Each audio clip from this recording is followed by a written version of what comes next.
पढ़ा लिखा होना, जागृत होना, दोनों में अंतर है।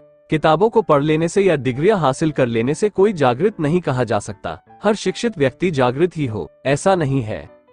आप डॉक्टर, वकील, engineer, professor, teacher, IAS, IPS हो सकते हो, मगर आप जागृत नहीं कहे जा सकते। शिक्षा के साथ साथ सामाजिक जागृति बहुत जरूरी है समाज उत्थान के लिए।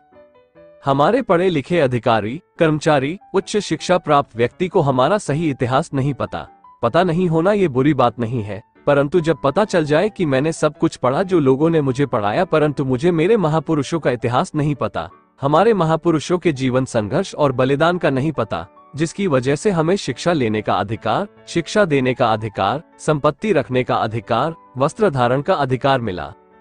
अगर यह जानकारी पता चल जाए उसके बाद भी हमारा आदमी सिर्फ खाने पीने, बीवी बच्चों को पालने, घर गृहस्थी जमाने, संपत्ति इकट्ठा करना ही जीवन का उद्देश्य रखता है, तो तुम्हारा, तुम्हारे बच्चों का, तुम्हारे जीवन का भविष्य सिर्फ और सिर्फ तुम्हारे समाज का दुश्मन ही तय करेगा। हो सकता है कि तुम बच जाओ, परंतु तुम्हारी आने वाली पीढ़ियों की गुलामी के जिम्मेदार तुम खुद होगे। जागृति को हम ऐसे समझ सकते हैं, जागृति का प्रथम सिद्धांत है अपने दोस्त की पहचान होना। जागृति का दूसरा सिद्धांत है अपने दुश्मन की पहचान होना। जागृति का तीसरा सिद्धांत है स्वयं की ताकत और कमजोरी मालूम होना। जागृति का चौथा सिद्धांत है दुश्मन की ताकत और कमजोरी मालूम होना। और जागृति का पांचवा सिद्धांत है अपने महापुरुषों का इतिहास मालूम होना।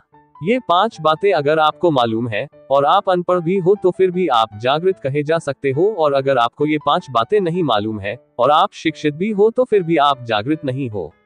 धन्यवाद।